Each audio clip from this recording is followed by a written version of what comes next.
La primera vez que alguien notó algo verdaderamente extraño en la taquería El Buen Sabor fue un martes por la tarde, cuando Rosa Elena Mendoza, de 38 años, vecina del edificio de enfrente, reconoció el anillo que llevaba uno de los hermanos Vargas mientras cortaba la carne en la plancha. Era el mismo anillo de oro con una piedra verde que había pertenecido a su primo Jacinto, desaparecido hacía 6 meses. El mismo anillo que ella misma le había regalado por su cumpleaños número 40. Lo supo con esa certeza visceral que no necesita confirmación. Pero cuando intentó acercarse para preguntar, Héctor Vargas, el menor de los hermanos, guardó el anillo rápidamente en el bolsillo de su mandil manchado de grasa y negó con la cabeza, una sonrisa extraña cruzando su rostro curtido por el calor de las planchas. Esa misma noche, Rosa Elena no pudo dormir.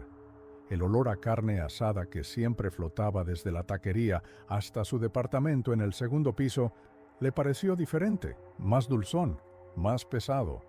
Un olor que se pegaba a las cortinas y a la ropa. Había vivido frente a El Buen Sabor durante 12 años, desde que la familia Vargas abrió el negocio en 1974, y jamás le había molestado el aroma. Pero aquella noche fue distinto. Se levantó 3 veces a vomitar, y cada vez que cerraba los ojos, veía a Jacinto con aquel anillo en su dedo, sonriendo en la última foto que le tomó antes de que desapareciera sin dejar rastro. Al día siguiente, Rosa Elena acudió a la delegación Miguel Hidalgo. Allí, sentada en una silla de plástico verde, bajo la luz fluorescente parpadeante de la oficina de denuncias, le contó su historia a un agente que apenas levantó la vista de sus papeles. Anillo robado, probablemente. Los Vargas eran gente honrada, llevaban años alimentando al barrio. Tal vez su primo se lo vendió o lo perdió. La mujer insistió. Jacinto jamás se habría desprendido de ese anillo. Era lo único que tenía de su madre muerta. El agente suspiró, tomó nota en un cuaderno desgastado y le prometió que mandarían a alguien a verificar. Rosa Elena salió de allí sabiendo que nadie haría nada, que su denuncia quedaría archivada entre cientos de reportes similares que nunca llegaban a ningún lado. Pero lo que Rosa Elena no sabía era que su reporte llegaría eventualmente al escritorio del inspector sanitario Eduardo Salinas Mora, de 46 años, veterano de 19 años en la Secretaría de Salud. Salinas era un hombre metódico, de estatura mediana y complexión robusta, con el cabello negro apenas salpicado de canas y unas gafas de montura metálica que se ajustaba constantemente. Había inspeccionado más de 1,200 establecimientos de comida durante su carrera, desde fondas humildes hasta restaurantes de 5 estrellas, y había desarrollado un instinto particular para detectar irregularidades. No eran los expedientes perfectos los que llamaban su atención, sino los que eran demasiado perfectos, demasiado limpios, demasiado ordenados. El expediente de la taquería. El Buen Sabor de la familia Vargas era uno de esos. En 19 años de operación, ni una sola queja sanitaria formal, ni una multa, ni un cierre temporal. Las inspecciones rutinarias siempre reportaban condiciones aceptables. Pero cuando Salinas comenzó a revisar más profundamente los documentos, notó algo peculiar. Las órdenes de compra de carne no cuadraban con el volumen de ventas reportado. Según los registros fiscales, la taquería vendía aproximadamente 300 kilos de carne al mes. Sin embargo, las facturas de sus proveedores registrados apenas sumaban 150 kilos. ¿De dónde salían los otros 150 kilos? Una mañana de octubre, Salinas llegó sin previo aviso a la taquería El Buen Sabor. Era jueves, cerca de las 10 de la mañana, y el establecimiento ya estaba preparándose para el almuerzo. La plancha humeaba y los 3 hermanos Vargas trabajaban con la eficiencia de quienes han repetido los mismos movimientos durante años. Héctor, el menor, de 32 años, manejaba la plancha principal. Su hermano Ramón, de 37, preparaba las salsas en una mesa al fondo, y el mayor, Domingo, de 43 años, recibía a los clientes desde la caja registradora, su sonrisa amplia revelando varios dientes de oro. El local era pequeño, apenas 12 metros cuadrados con paredes pintadas de un amarillo desgastado por el humo y la grasa. 6 mesas de plástico con sillas desparejas ocupaban el espacio frontal. La cocina quedaba semioculta tras un mostrador de concreto pintado de azul cielo. Al fondo, Salinas notó una puerta de metal con un candado grueso, presumiblemente la entrada al almacén o cuarto frío. Lo que más le llamó la atención fue el olor. No era desagradable exactamente, pero había algo en él que no terminaba de encajar. Era dulce, sí, pero con un matiz que no reconocía. 20 años inspeccionando carnicerías y taquerías le habían enseñado a distinguir entre carne de res, cerdo, pollo y cordero solo por el aroma al cocinarse. Esto era diferente. Salinas presentó su identificación y solicitó revisar el almacén y la cámara fría. Domingo Vargas mantuvo su sonrisa, pero algo cambió en sus ojos. Explicó que el cuarto frío estaba en reparación, que habían tenido problemas con el compresor la semana anterior. Por eso toda la carne estaba almacenada temporalmente en un local rentado 3 calles más abajo. Salinas pidió la dirección. Domingo titubeó apenas un segundo antes de garabatear una dirección en un papel arrancado de la libreta junto a la caja. Salinas tomó nota mental de esa pausa infinitesimal. En su experiencia, la gente honesta no dudaba al dar direcciones. La inspección del área visible no reveló nada alarmante. Las superficies estaban razonablemente limpias, aunque la grasa acumulada en las esquinas sugería que la limpieza profunda no era frecuente. Los utensilios parecían en orden. Había certificados sanitarios enmarcados en la pared, todos aparentemente legítimos, fechados y sellados por la autoridad correspondiente. Pero Salinas notó algo más. Fotografías familiares pegadas con cinta adhesiva junto a la caja registradora. En una de ellas aparecían los 3 hermanos Vargas junto a una mujer mayor, presumiblemente su madre, y otras 5 o 6 personas más.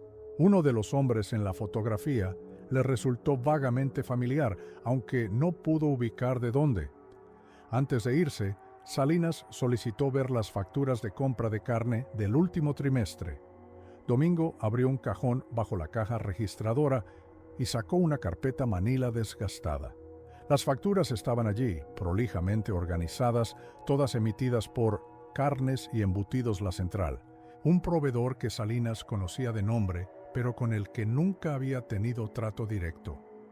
Los números concordaban con lo que había visto en los registros fiscales. 150 kilos mensuales, aproximadamente. Salinas tomó fotografías de las facturas con su cámara Polaroid, un hábito que había desarrollado años atrás. Las fotografías tardarían 1 minuto en revelarse, tiempo que aprovechó para observar cómo los hermanos Vargas intercambiaban miradas rápidas entre ellos.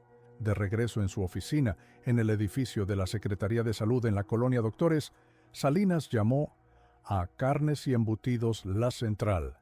La voz que contestó al otro lado de la línea era la de un hombre mayor, probablemente el dueño. Salinas se identificó y preguntó por los registros de venta a la taquería El Buen Sabor. Hubo una pausa larga. Luego, el hombre explicó que sí, habían vendido carne a los Vargas, pero solo durante los primeros 2 años de operación del negocio, hasta 1976. Después de eso, los Vargas dejaron de comprarles porque, según dijeron, habían encontrado un proveedor más barato. Las facturas que Salinas tenía en su poder, con fechas de ese mismo año 1986, eran falsificaciones. Esa revelación cambió todo. Salinas sabía que estaba frente a algo más serio que una simple irregularidad administrativa. Falsificar documentos oficiales era un delito federal. Pero más importante aún, si la carne no venía de proveedores legítimos, ¿de dónde venía? Contactó a un colega de la delegación, Miguel Hidalgo, el detective Luis Ángel Contreras, de 39 años, un hombre delgado de constitución nervuda, con casi 15 años de experiencia en el Departamento de Personas Desaparecidas. Contreras había visto el reporte de Rosa Elena Mendoza sobre su primo y el anillo, pero lo había archivado como de baja prioridad. Ahora, con la información de Salinas sobre las facturas falsas, el caso adquirió una dimensión diferente. Los dos hombres se reunieron en una cafetería cerca del Zócalo 3 días después. Contreras trajo una carpeta con reportes de desapariciones en la colonia Buenos Aires y zonas aledañas de los últimos 10 años. El número era alarmante: 32 personas desaparecidas sin rastro. La mayoría hombres entre 25 y 50 años, aunque también había 4 mujeres. Algunos casos habían sido investigados, otros simplemente archivados cuando las familias dejaron de insistir. Lo perturbador era que varios de los desaparecidos tenían alguna conexión con los Vargas. Eran clientes frecuentes o conocidos del barrio, o parientes lejanos. Jacinto Mendoza, el primo de Rosa Elena, había trabajado durante 6 meses como ayudante en la taquería antes de desaparecer. Contreras había localizado también otros 3 reportes similares al de Rosa Elena, familiares de desaparecidos que decían haber visto objetos personales de sus parientes en posesión de los hermanos Vargas: un reloj Casio digital, una billetera de cuero con las iniciales GRM grabadas, una medalla de la Virgen de Guadalupe que una madre juraba era la misma que le había regalado a su hijo mayor 20 años atrás. En todos los casos, cuando los familiares confrontaron a los Vargas, estos negaron todo, sugiriendo que los objetos eran comprados en mercados de segunda mano o encontrados en la calle. Las denuncias nunca prosperaron porque faltaba evidencia concreta, pero ahora, con el patrón emergiendo claramente, era imposible ignorar la posibilidad de que algo profundamente perturbador estaba ocurriendo. La decisión de involucrar al laboratorio forense fue de Salinas. Necesitaban muestras de la carne que los Vargas servían en su taquería, pero no podían simplemente llegar y pedirla, porque cualquier alerta haría que los hermanos destruyeran evidencia. Así que Contreras, vistiendo ropa civil, visitó El Buen Sabor un viernes al mediodía, cuando el lugar estaba lleno de trabajadores de construcción y oficinistas en su hora de almuerzo. Ordenó 3 tacos de suadero y una quesadilla de chorizo. La comida llegó en un plato de plástico amarillo, la carne reluciente de grasa, las tortillas recién hechas desprendiendo vapor.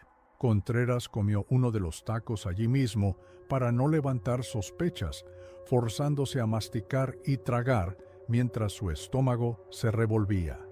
Los otros 2 tacos los envolvió en servilletas y los guardó discretamente en una bolsa de papel que había traído en el bolsillo de su chamarra. Las muestras llegaron al laboratorio de la Procuraduría General de Justicia del Distrito Federal el lunes siguiente. La bióloga forense encargada del análisis era la doctora Patricia Solís Ramírez, de 42 años, una mujer menuda de cabello corto y mirada intensa que había trabajado durante 16 años procesando evidencia en casos criminales. Cuando Contreras le explicó el contexto del análisis, la doctora Solís frunció el ceño. No era una solicitud rutinaria, pero accedió a realizar un análisis completo: identificación de especie, análisis de ADN, si era necesario, búsqueda de contaminantes o sustancias extrañas. Los resultados preliminares llegaron 4 días después. La doctora Solís llamó a Contreras a su celular a las 6 de la tarde de un jueves, su voz tensa. Necesitaba que viniera al laboratorio inmediatamente. Contreras condujo a través del tráfico denso de la ciudad, con el corazón latiendo aceleradamente. Cuando llegó al edificio gris de la Procuraduría en la colonia Doctores, la doctora Solís lo esperaba en su oficina del 3er piso, las luces fluorescentes parpadeando sobre estantes llenos de carpetas y frascos con muestras. La doctora puso sobre el escritorio una carpeta manila. Dentro había fotografías de microscopio, gráficas de análisis espectrométrico y hojas impresas con secuencias de ADN. señaló una de las gráficas. Los marcadores genéticos no correspondían a ninguna de las especies animales comúnmente consumidas. No era res, no era cerdo, no era pollo, no era cabra ni cordero. Las fibras musculares bajo el microscopio mostraban un patrón específico. La doctora Solís había verificado los resultados 3 veces porque no quería creer lo que estaba viendo. Pero no había error posible. La carne analizada era carne humana. El silencio en aquella oficina fue absoluto durante varios segundos. Contreras sintió que el piso se movía bajo sus pies. Había investigado asesinatos, robos violentos, secuestros, pero esto era diferente. Esto era una dimensión de horror que su mente apenas podía procesar. La doctora Solís continuó explicando con voz profesional pero temblorosa que habían extraído suficiente ADN nuclear para hacer una comparación con bases de datos. Si alguna de las víctimas desaparecidas tenía perfil genético registrado, podrían confirmar identidades. Contreras asintió mecánicamente. Sabía que varios de los familiares de desaparecidos habían proporcionado muestras de ADN años atrás, en la esperanza de que algún día encontraran los cuerpos. Esa noche, Contreras no pudo dormir. Pensaba en las 32 personas desaparecidas. Pensaba en los clientes que había visto comiendo alegremente en la taquería, trabajadores que solo querían llenar sus estómagos antes de regresar a sus empleos. Pensaba en él mismo, masticando ese taco el viernes anterior, el sabor extrañamente dulce de la carne. Se levantó 2 veces a vomitar. Cuando finalmente cayó en un sueño inquieto cerca de las 4 de la mañana, soñó con caras descompuestas, sonriéndole desde platos de plástico amarillo. Al día siguiente, Contreras se reunió con su superior, el comandante Arturo Paniagua, un hombre de 54 años con 30 años de servicio en la policía judicial. Paniagua escuchó el reporte completo, leyó los documentos del laboratorio y permaneció en silencio durante varios minutos, tamborileando los dedos sobre su escritorio de metal. Finalmente habló. Necesitaban evidencia física, cuerpos, restos, algo más que muestras de carne de tacos, porque por más concluyente que fuera el análisis de ADN, necesitaban construir un caso que resistiera cualquier defensa legal. Los abogados de los Vargas argumentarían contaminación de muestras, procedimientos inadecuados, cualquier cosa. Necesitaban entrar a ese almacén cerrado con candado en la taquería y al local que supuestamente rentaban 3 calles más abajo. Obtener una orden de cateo tomó otros 3 días. El juez que revisó el caso, el licenciado Ernesto Fuentes Salas, de 61 años, un magistrado veterano conocido por su meticulosidad, leyó cada página del expediente antes de firmar. La orden autorizaba el cateo de la taquería El Buen Sabor y cualquier propiedad asociada a la familia Vargas en un radio de 5 kilómetros. El operativo fue programado para la madrugada del martes siguiente, cuando la taquería estaría cerrada y las calles vacías. A las 4:30 de la mañana, 6 patrullas y una camioneta de la policía científica se estacionaron frente a El Buen Sabor. Contreras dirigía el operativo junto con Salinas y un equipo de 12 agentes. Las luces de las patrullas iluminaban la fachada amarilla de la taquería con destellos rojos y azules. Contreras tocó la puerta metálica de acceso con fuerza. Nadie respondió. Tocó de nuevo, esta vez gritando: «Policía judicial, tenemos una orden de cateo». Pasaron 2 minutos antes de que la luz se encendiera en el interior. Finalmente, Domingo Vargas abrió la puerta, vestido con pantalón de pijama y una camiseta blanca arrugada. Su expresión de sorpresa parecía genuina, pero Contreras notó que sus manos temblaban ligeramente. Los agentes entraron en formación, asegurando primero el área principal. Encontraron a Héctor y Ramón en un cuarto trasero que servía como habitación improvisada, durmiendo en catres de metal. Los 3 hermanos fueron separados y sentados en sillas diferentes mientras los agentes comenzaban la inspección. Salinas fue directo a la puerta de metal con candado al fondo de la cocina.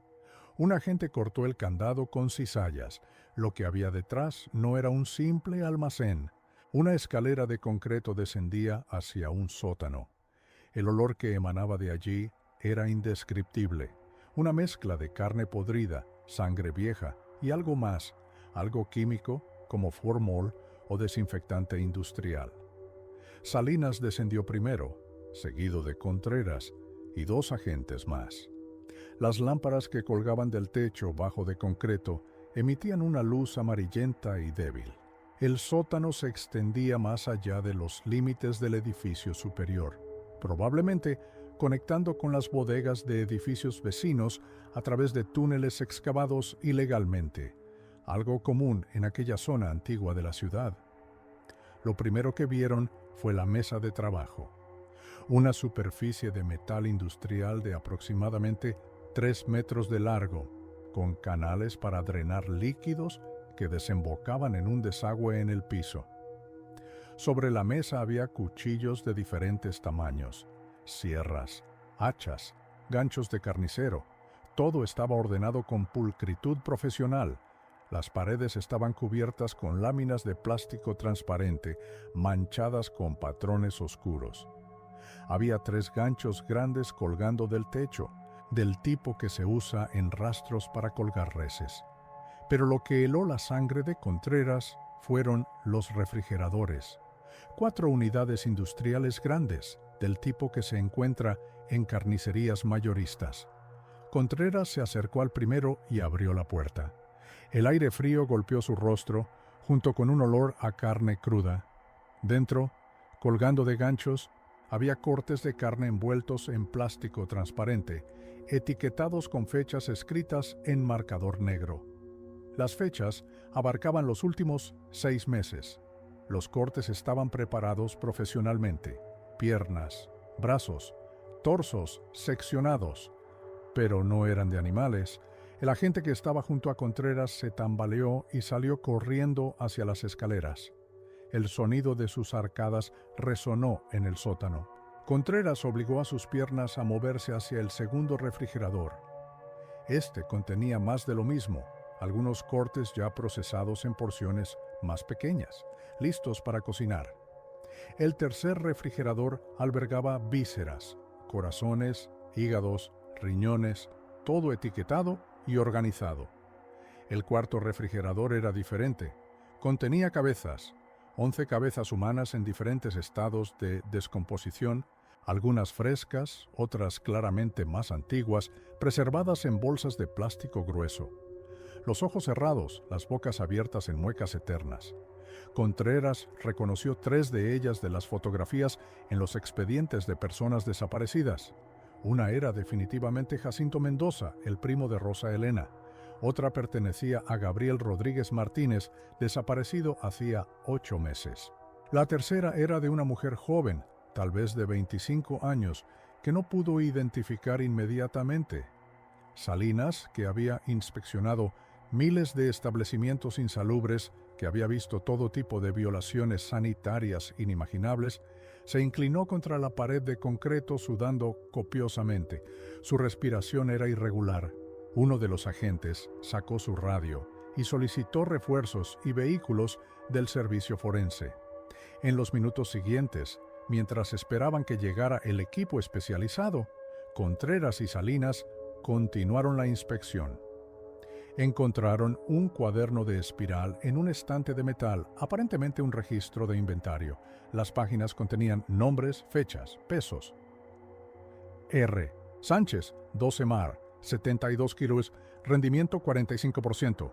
L. Torres, 3 ago, 68 kilos, rendimiento 42%. M. Velasco, 21 Poxep, 81 kilobel, rendimiento 51%. Era un registro meticuloso de asesinatos, despiece y procesamiento de carne humana que abarcaba los últimos 9 años. Según el cuaderno, habían procesado al menos 43 personas. Algunos nombres coincidían con los expedientes de desaparecidos que Contreras había revisado. Otros eran completamente nuevos, personas cuya desaparición nunca había sido reportada o investigada. Al final del cuaderno había anotaciones sobre precios y ventas. Tacos Suadero, 300 pesos día. Quesadillas, 150 pesos día. Una contabilidad fría de un negocio que había operado exitosamente durante casi una década. Arriba, en la taquería, los tres hermanos Vargas permanecían sentados en silencio, vigilados por agentes. Cuando Contreras subió de nuevo a la superficie, respirando el aire fresco de la madrugada como si fuera la primera vez en su vida, miró a Domingo Vargas directamente a los ojos. El hombre mayor sostuvo su mirada sin parpadear, sin expresión de culpa o remordimiento, solo una calma extraña, casi profesional. Contreras se acercó. «¿Por qué, Kip?», preguntó. Era la única palabra que pudo formar. Domingo Vargas sonrió levemente. «Por necesidad», respondió con una voz monótona. «La carne es cara. Los clientes quieren precios buenos. Nosotros dábamos el mejor precio del barrio». Esa respuesta, pronunciada con la misma naturalidad con la que alguien explicaría una decisión de negocio rutinaria, fue tal vez lo más perturbador de toda aquella madrugada. No había locura en sus ojos, no había fanatismo ni sadismo aparente. Solo una lógica retorcida y pragmática que había transformado el asesinato y el canibalismo en un emprendimiento comercial exitoso. Contreras sintió que algo se rompía en su interior, alguna fe básica en la humanidad que nunca recuperaría completamente. Los hermanos Vargas fueron arrestados y transportados al reclusorio preventivo Oriente. Las acusaciones fueron múltiples: asesinato agravado en 43 cargos, desaparición forzada, ocultamiento de cadáveres, falsificación de documentos, violaciones sanitarias. El caso ocupó las primeras planas de todos los periódicos nacionales durante semanas. Las fotografías del sótano nunca fueron publicadas oficialmente, pero circularon en forma de fotocopias borrosas entre periodistas y en las estaciones de policía, convirtiéndose en leyenda urbana. La investigación que siguió al arresto reveló una historia aún más oscura. Los hermanos Vargas eran originarios de un pueblo pequeño en el estado de Hidalgo llamado San Miguel Tecomateno. Su madre, Guadalupe Vargas, había muerto en 1970, pero antes de morir les había enseñado algo que su propia abuela le había transmitido. Según testimonios de vecinos ancianos del pueblo, la familia Vargas tenía fama de practicar hechicería y brujería. Había historias antiguas, leyendas susurradas sobre desapariciones en el pueblo cuando la bisabuela de los hermanos estaba viva, allá en los años 20. El antropólogo forense, Dr. Rogelio Uribe Castañeda, de 53 años, profesor de la Universidad Nacional Autónoma de México, con 28 años de experiencia estudiando rituales y prácticas culturales marginales. Fue consultado durante el proceso. El doctor Uribe había documentado casos aislados de canibalismo en México, generalmente asociados a trastornos mentales o condiciones de supervivencia extrema. Pero esto era diferente. Los Vargas habían industrializado el proceso, lo habían convertido en rutina. El doctor Uribe encontró referencias en textos coloniales antiguos a prácticas similares en algunas comunidades aisladas, donde el consumo de carne humana no estaba vinculado a rituales religiosos, sino a pura subsistencia económica durante épocas de hambruna extrema. Pero México, en 1986, no estaba pasando por hambruna. Los Vargas no actuaban por supervivencia. Según las evaluaciones psicológicas ordenadas por el tribunal, los tres hermanos mostraban inteligencia superior al promedio y comprensión clara de sus actos.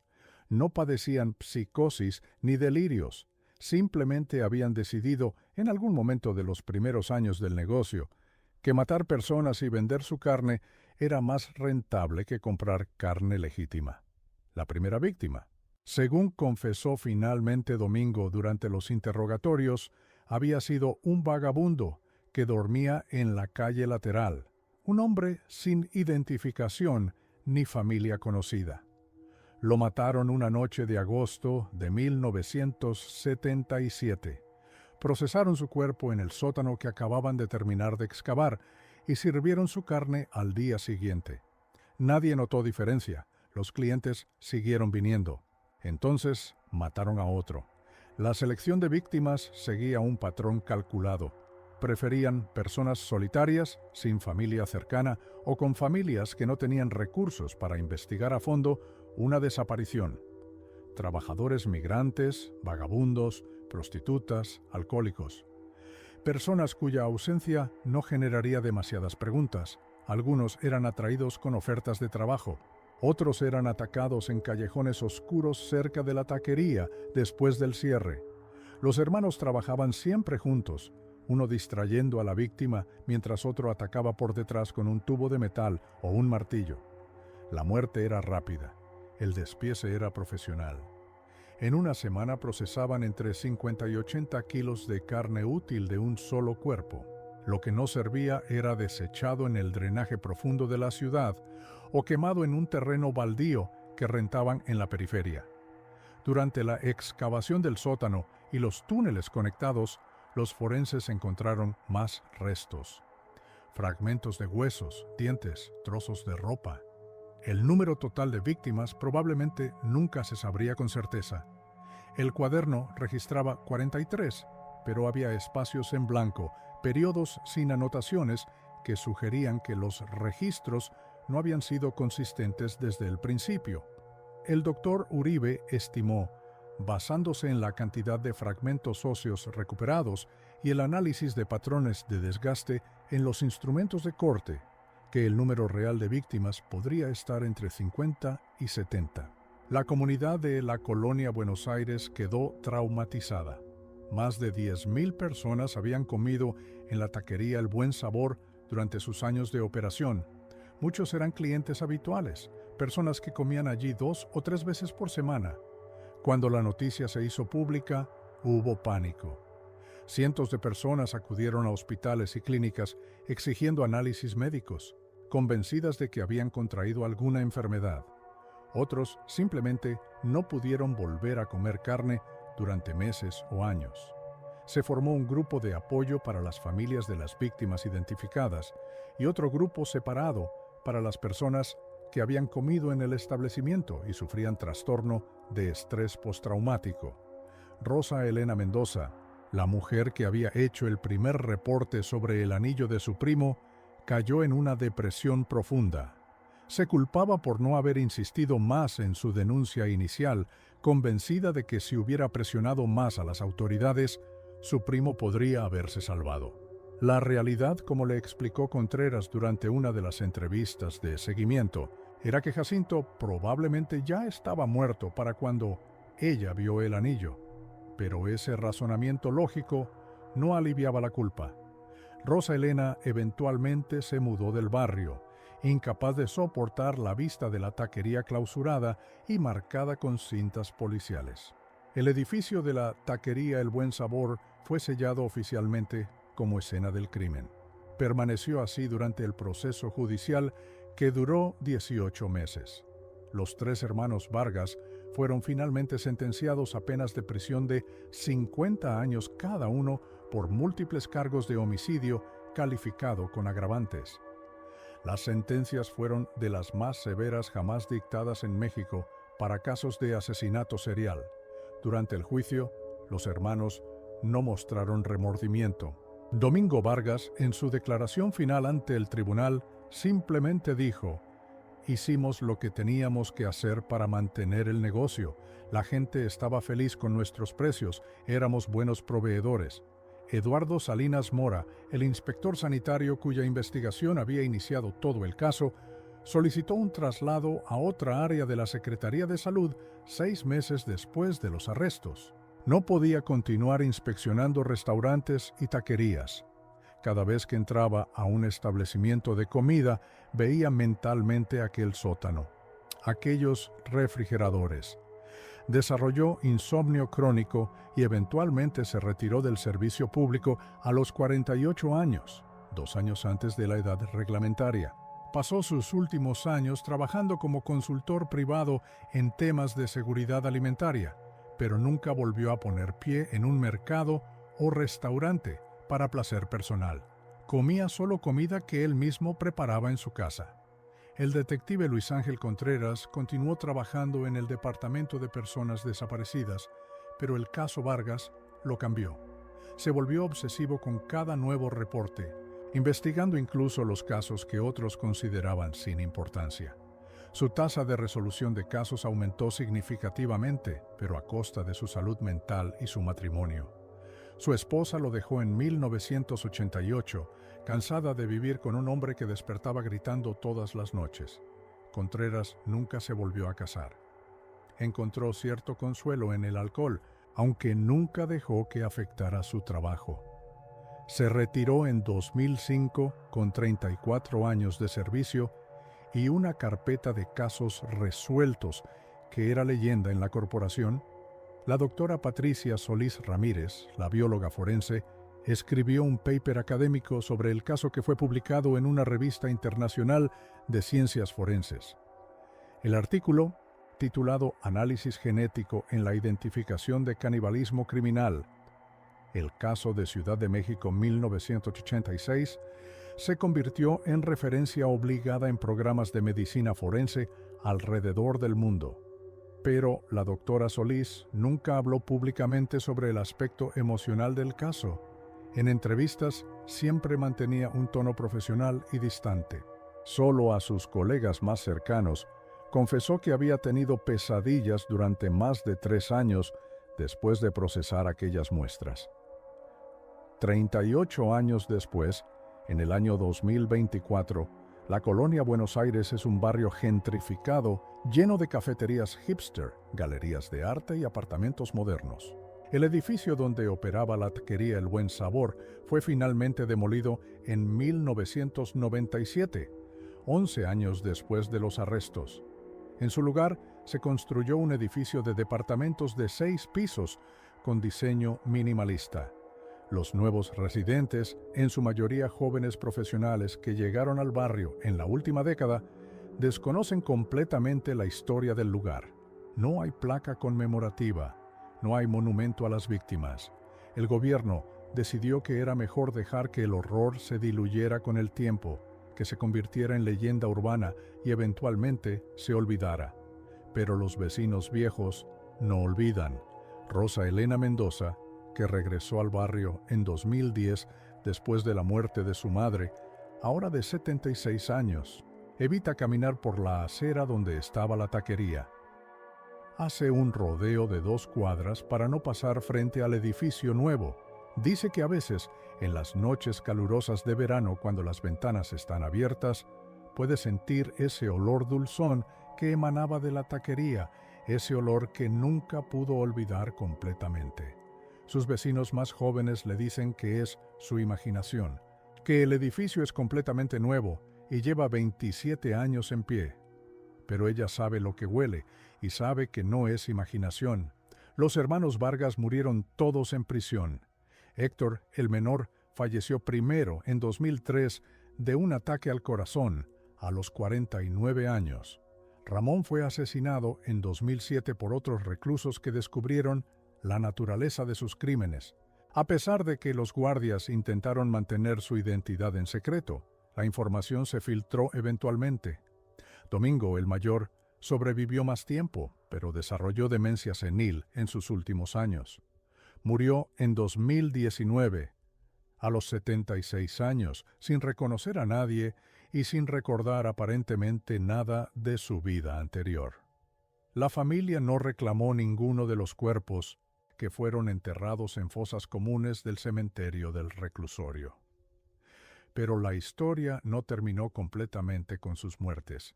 En 2022, un investigador privado llamado Sebastián Torres descubrió durante una investigación no relacionada que la familia Vargas había tenido una hermana menor, María Guadalupe, que nunca vivió con ellos en la Ciudad de México. María Guadalupe se había quedado en Hidalgo cuidando la casa familiar. Torres trató de localizarla para cerrar algunos aspectos del caso histórico, pero descubrió que la mujer había desaparecido de su pueblo en 1992. Su casa estaba abandonada. Los vecinos del pueblo no querían hablar de ella. Solo un anciano de 80 años accedió finalmente a decir, en voz baja, que esa familia siempre tuvo sus costumbres extrañas y que algunas cosas se aprenden en la sangre y no se olvidan. En 2023, la policía de Pachuca, capital del estado de Hidalgo, investigó una serie de desapariciones en poblados rurales cercanos a San Miguel Tecomateno. 5 personas en 14 meses, todas sin dejar rastro. No había evidencia que conectara estos casos con la familia Vargas y la investigación eventualmente se archivó por falta de pistas. Pero algunos de los investigadores veteranos que recordaban el caso de 1986 notaron similitudes en el patrón. Las víctimas eran personas solitarias, sin familia cercana, cuyas ausencias tardaron semanas en ser reportadas. Y hasta el día de hoy, en las noches tranquilas de la colonia Buenos Aires, los vecinos más antiguos cierran sus ventanas aunque haga calor, porque dicen que a veces el viento trae un olor que no deberían reconocer, pero reconocen, un olor dulzón y pesado que se pega a las cortinas y a la ropa. Un olor que les recuerda que durante 9 años comieron en El Buen Sabor, elogiando los precios inmejorables y el sabor único de aquellos tacos sin saber nunca qué era exactamente lo que llevaban a sus bocas. Sin imaginar que los hombres sonrientes tras el mostrador guardaban un secreto que cambiaría para siempre su comprensión de lo que los seres humanos son capaces de hacer.